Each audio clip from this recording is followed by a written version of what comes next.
নমস্কার বন্ধুরা, কেমন আছেন সবাই? আশা করি ভালো আছেন। আমি আমার এই লেখি পড়ি চ্যানেলে আগে অনেকগুলি বাংলা স্বরবর্ণ এবং ব্যঞ্জন বর্ণের ভিডিও আপলোড করেছি, চাইলে আপনারা দেখতে পারেন। বাচ্চাদেরকে লেখানোর সময় খাতাতে খুব অসুবিধে হয়, ওরা লিখতে চায় না।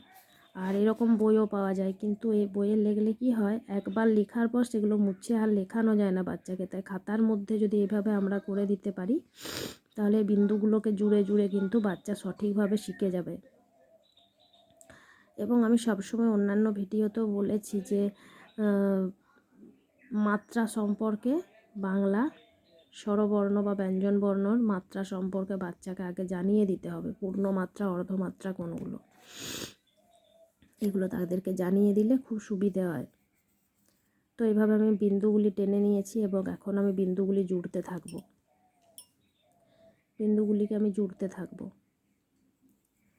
ল লয়ে ল লয়ে লাঠির চোটে পালায় গরু। ল লয়ে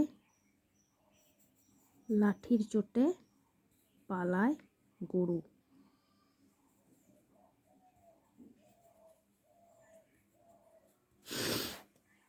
এই হলো ল।